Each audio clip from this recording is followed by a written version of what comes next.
So when he shows us how to pray, when he shows us how to calculate zakat, when he shows us how to perform a hajj, it's an obligation. We take it as an obligation.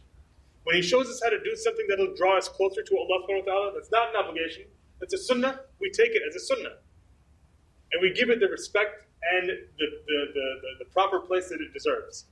When he tells us to avoid something, to not do something, to stay away from something because it earns the anger and the punishment of Allah subhanahu wa ta'ala, that's haram, and we avoid it. And we do what we can to stay away from it and not even go in its direction. And that's what the Quran is telling us and showing us in these verses, the authority and the example of the Prophet ﷺ and what it means for us. Now, one thing that weighs heavily on my heart, something that I think about, is just maybe 2 months ago, my uncle sent me a video of what's happening to the Muslims in India right now. And it was a very disturbing video, a very distressing video. I couldn't even believe what I was looking at. It was a bunch of young kids, maybe 9 years old. I have a 12-year-old son, I have a 9-year-old son, I have a 3-year-old daughter. So I can look at kids and I can tell what age they were. They were the age of my kids, in between that age. Ganged up on a young Muslim boy and they murdered him. And it was on video. They were taping it. I shuddered after watching it. I couldn't believe what I had just seen. And then just yesterday, someone was sharing a video of the same thing, something that's happening to an older person, same thing that's happening in India, to Muslims who are just being brutalized. And again, it shook me.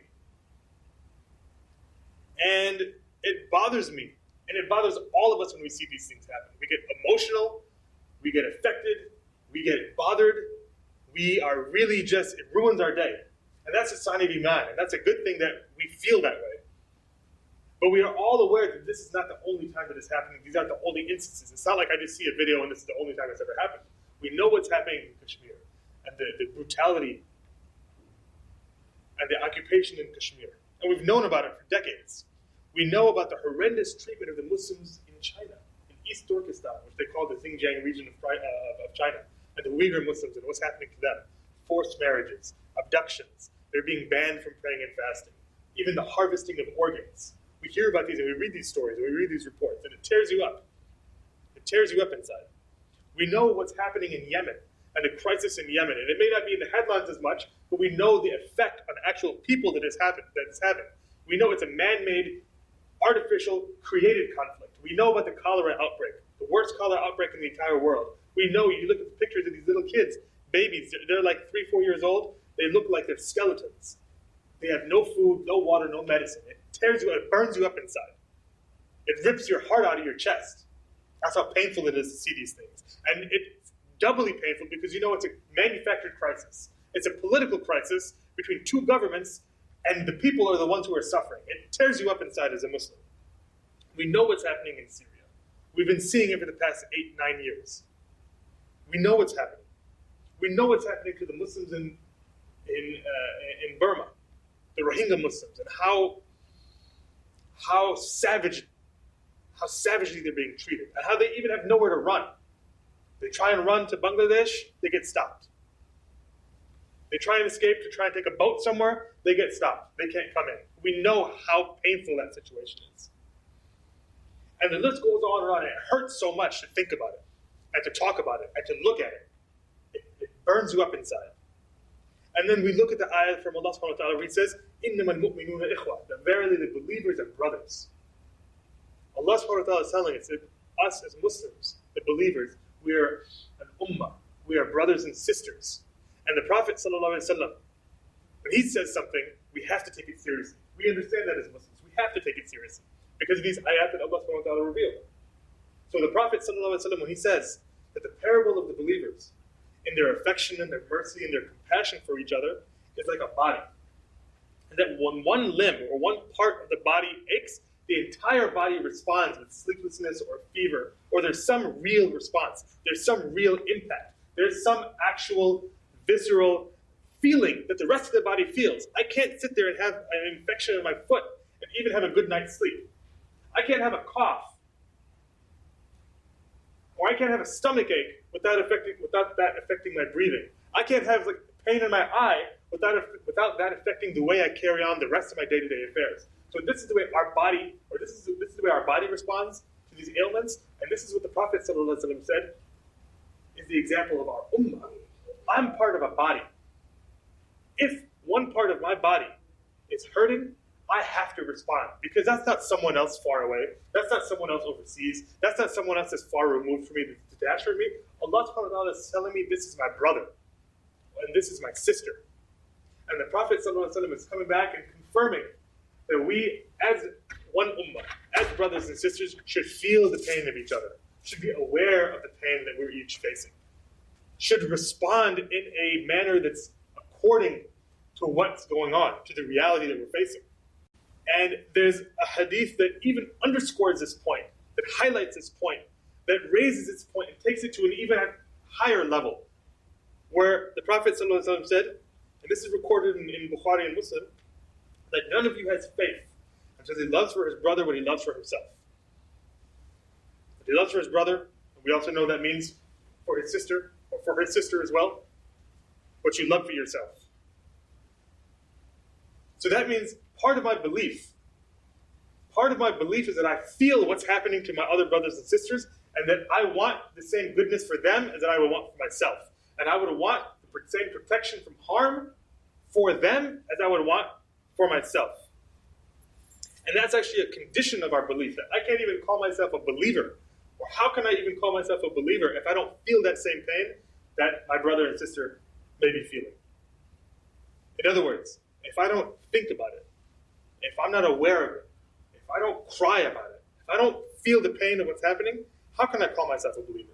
So these are questions I have to ask myself every single day. And we all live in a very, very individualistic, in a very, very fast-paced, in a very, very materialistic society that focuses and just, we have blinders on, and all we really can see is what's immediately in front of us. I have to pay this bill. I have to get to work on time. I have to get my kids into this proper school. I have to sell my house and move to a bigger house. I have to get this job. And those are important things.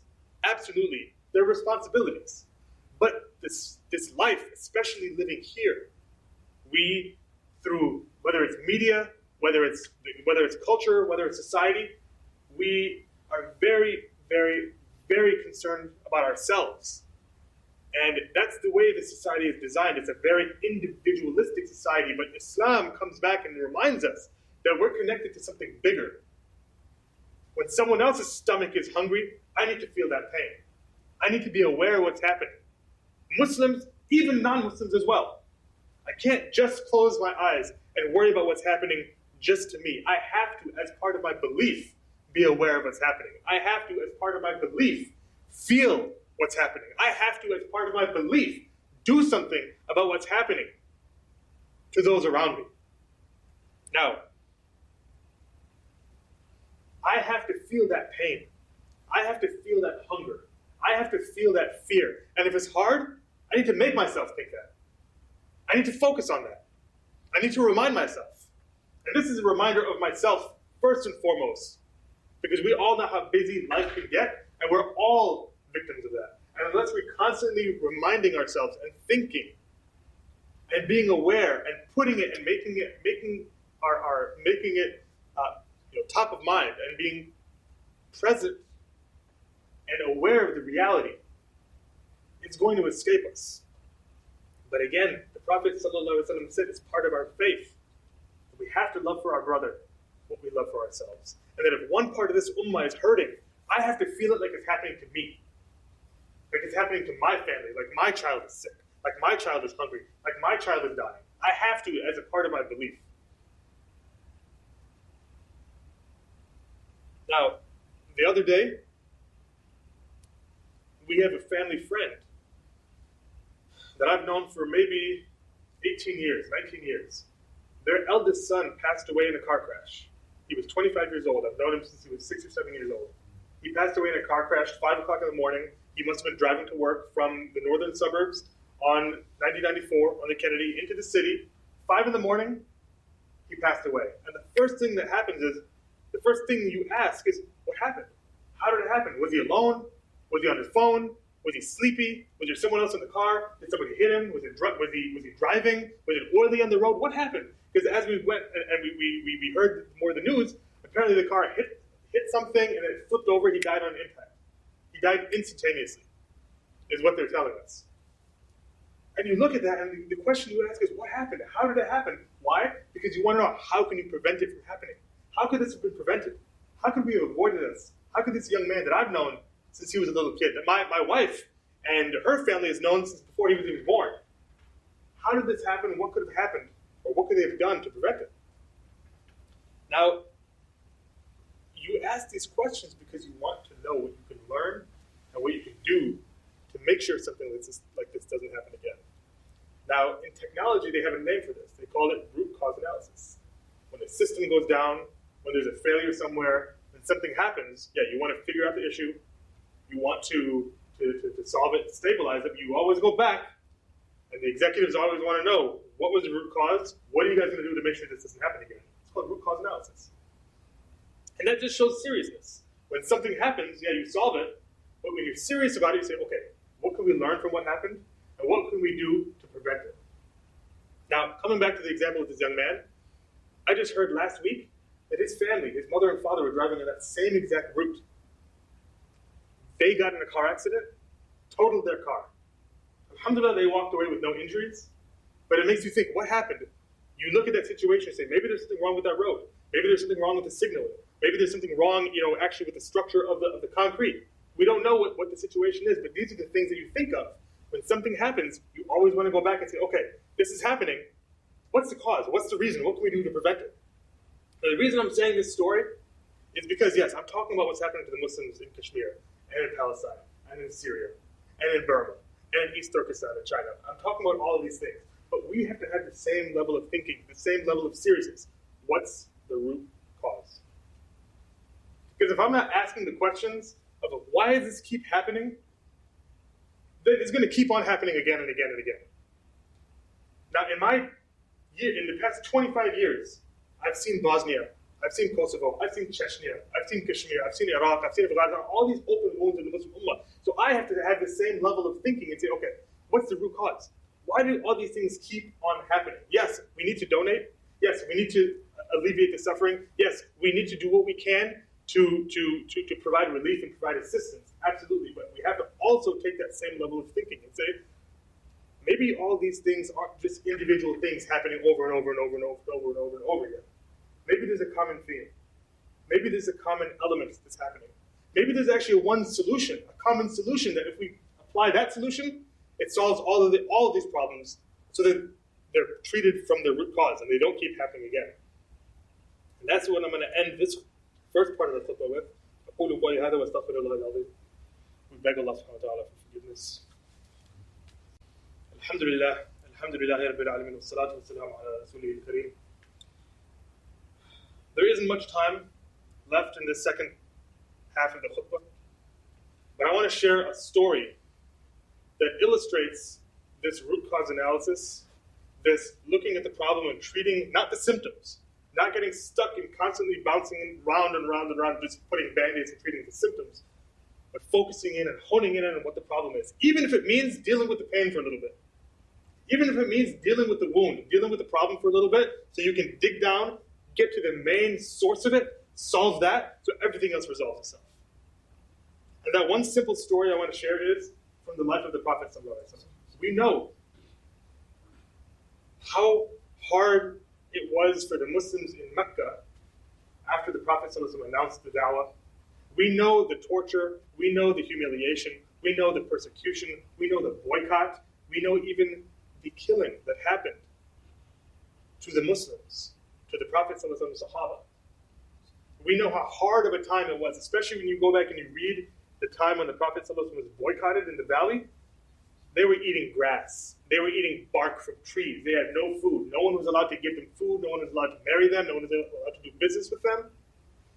You hear the babies crying from just extreme hunger. This situation lasted for 3 years, for a number of years. And on top of that, the Prophet ﷺ's two biggest supporters, his uncle Abu Talib and his wife Khadija radiallahu anha, they had passed away at the same time. So how hard of a situation could it have been for the Prophet ﷺ? His strongest supporters have passed away. He's seeing his Sahaba just being brutalized in front of him.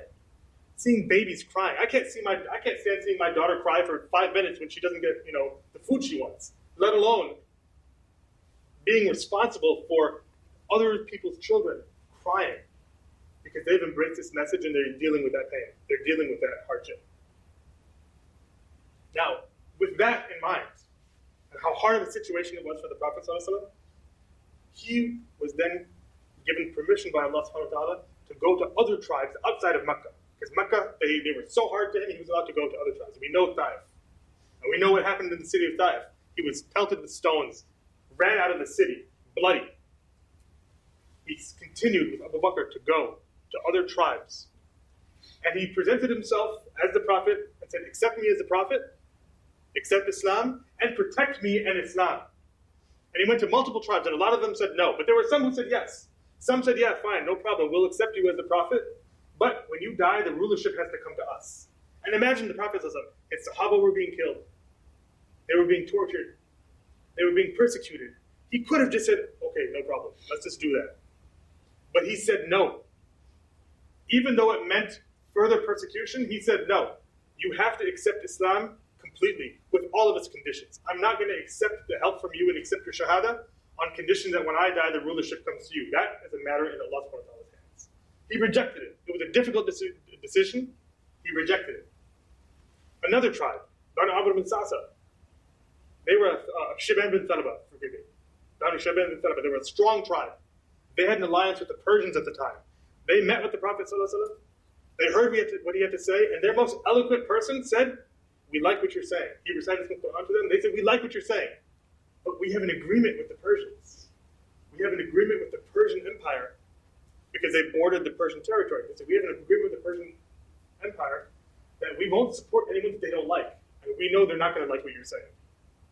You're coming talking that you're a messenger from Allah preaching monotheism to one God. The Persians are not going to accept that.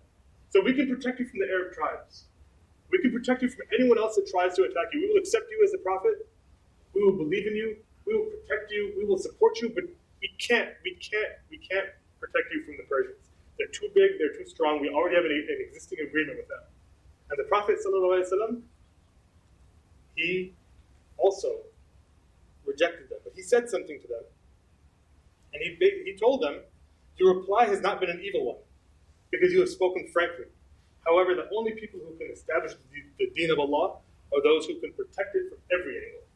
Again, in a hard situation, in a difficult situation, he knew the root cause that would solve the problems of his Sahaba being persecuted is to have people who accepted Islam, who took this belief and this Iman in totality. They didn't put conditions. They didn't put stipulations. They didn't say, yeah, we'll do this, but not this. He looked for those people who had been built, their Islam had been built, their aqidah, their belief in Allah subhanahu wa ta'ala had been built in such a way that they say, whatever you tell us, Ya Rasulullah, we'll do it. And we know what happened in Medina. The Aus and the Khazraj tribes eventually accepted the Prophet ﷺ, and they said, we'll even defend you if we have to fight into the sea. If we get pushed into the sea, we'll still defend you even to that point. And that's what it comes back down to. When we look at these problems, as I end this khutbah, that are happening in the Muslim world, we can't look at them as individual things. The Prophet ﷺ saw problems happening with his Sahaba, but he didn't go and run and try and free the slaves. He didn't go and try and run and just stop the persecution or raise some awareness campaign just for that. No, he knew that the issue was Tawheed, and that when the people finally properly accept Islam, those people will be able to protect Islam. We beg Allah subhanahu wa ta'ala for forgiveness.